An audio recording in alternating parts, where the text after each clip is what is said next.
Hi everyone, it's Neve here and welcome to my art journaling channel.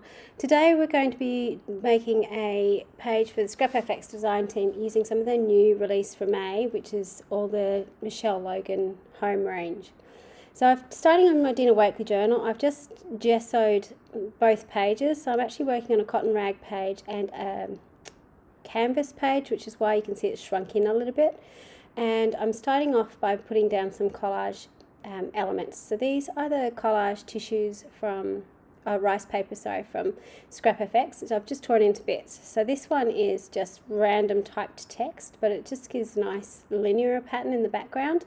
And you can see, well, it's a bit hard to see because it's on white gesso. But what happens is the rice paper just melts away and you end up with this sort of translucent background. If I had colour in the background, you would be able to see it through this, but because I'm doing this as a base layer, you really can't. So the second piece I'm adding down is just some patterned pieces, and again, just that contrast of white and black that will show up through the paints that I'm using in the background. So I was having a bit of an issue with my paints because I've used them so regularly that I'm actually getting to the ends of them and I'm not getting very much paint out. And I'm just going in and very lightly just spreading it out. I don't have water on my brush, but I'm really not using all that much paint, and I'm just sort of spreading it out through the pages just to get this random colour. So this background is based on the techniques. If anyone watches Lisa Oxley or Scrap Witch Lisa, she does this technique an awful lot and she is the master of it. Obviously it's her style, what she does. I try to do it because I love it so much, and mine never ever looks the same as hers, mainly because she's got really good control of white space and I don't. I like to just keep adding colour. So if you like a technique similar to this, definitely go watch Lisa's videos. But one of the things she does do is use a lot of ghosting with stencils. So that involves putting down your acrylic paint and then wiping it away. So you noticed I added the blue over where the pink already was, and again with the green I'm adding it over the colours where I've already wiped stuff away. But what that will do is help build up the layers.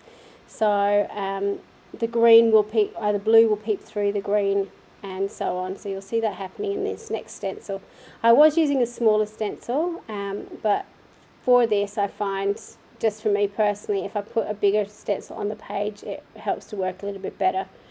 Also, you'll find between the two pages that you get different results depending what substrate you work on. So obviously on the cotton rag paper, where it's kind of been sealed by all the acrylic that's on there before, I'm not getting as dramatic of an effect as I'm getting a more dramatic effect on the cotton rag paper on the left hand side than I am on the right hand side, which is the canvas. You'll notice where I'm doing this piece now, where it's already over some acrylic paint which has sealed the canvas, that I'm getting a better result. So the more layers you put on, the better your result will be, because you're wiping off from layers below. So one of the secrets to Lisa's work is obviously her use of white space, and she paints a lot of it in again, just to make sure the balance comes here. And it's one thing that I actually really enjoy doing, because it gives me a little bit of control, and it helps me balance things up when I've taken the colour a little bit too far. So I was actually quite pleased with how this ended up. I was getting a bit overwhelmed at the beginning, where I was thinking, I've put too much colour down and it's not working the way you wanted it to. So when I got to this point of my piece, I knew I wanted to add a little bit of black back in again to add some contrast. So I'm using the ScrapFX foam stamps, and I'm using the chevron and the chicken wire just to add a little bit of balance onto the page. And the great thing about the foam stamps is that they retain an awful lot of ink, so you can get 2 or 3 stampings out of them and it can still be quite dark, which you could see with that chevron shape. So the shapes that I'm going to add onto this page are from Michelle Logan for ScrapFX, and she's got these beautiful houses. She's got them both in rice paper and in a thicker cardboard weight. I'm using the cardboard weight ones for these because I actually want them to make them into doors, or have them as flaps on my page. So they're quite big, and they go across the page really nicely.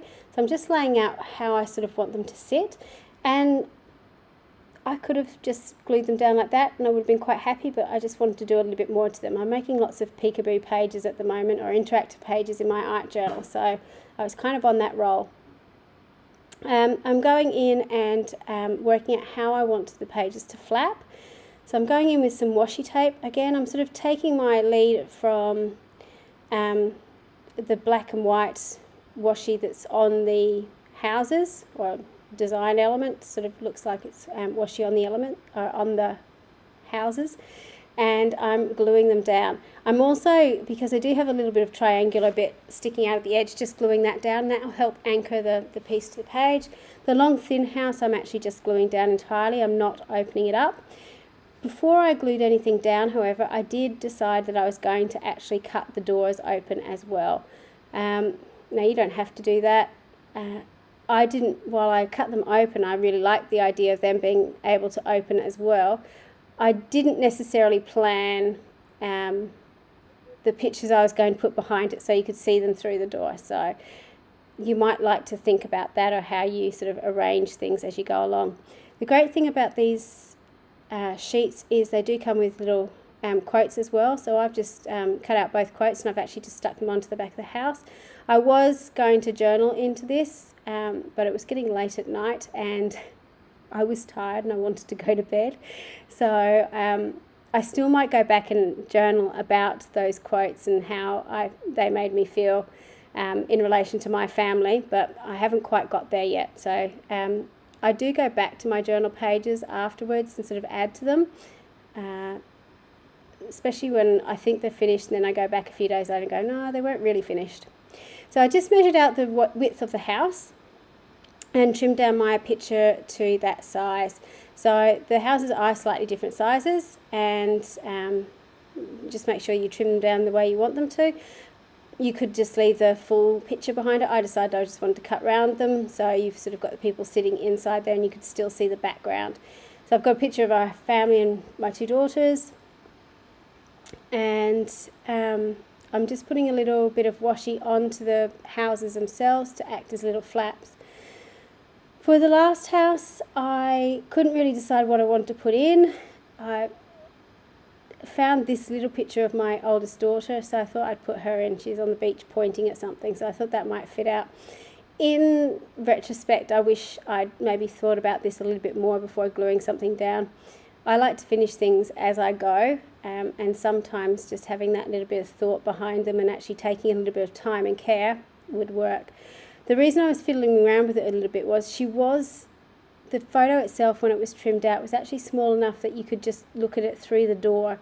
So I was thinking to have it lower down so you could actually see her face when you open the door, but then it would sort of negate the fact of having the flap there.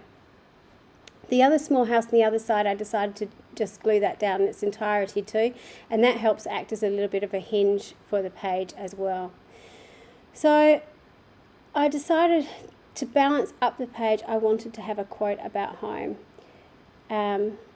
And so this quote I found on Pinterest: coming home is one of the most beautiful things. And I know at the moment in particular, coming home after work, it's lovely to walk through the door and see my two kids run up to me and wrap their arms around me. It makes you just feel wonderful. So I really look forward to coming home from work at the moment. Well, I always look forward to coming home from work, but with everything that's going on in the world at the moment, it's made it even more poignant when you come home, and it's a nice place to come home to. So what I'm doing is, with my text, I've just drawn that out with Posca paint pen. I'm just going back in with the pen just to thicken the lines up a little bit and add a little bit of detail to them. I'm also going in with a white pen and adding a highlight to each of my letters, and I do that on the bottom left-hand corner of each of my letters. I find if I have a little bit of plan of where I'm doing it, I have it consistently across all the pages. Now, on some of the letters you can't see it because it's going over white, but you can see around the pieces that you can see the highlight. It just helps push that the words out of the page. Because the bold text is on one side, I decided I was going to add some extra on the other page. So I've got the big word home over the houses, just to, again, sort of balance off the page. And that's basically it. So it was lots of fun to do this page. These houses are just beautiful. You could use them in so many ways on scrapbook pages. I suppose this is a bit like an interactive scrapbook page. It's just in my art journal instead of on a 12 by 12.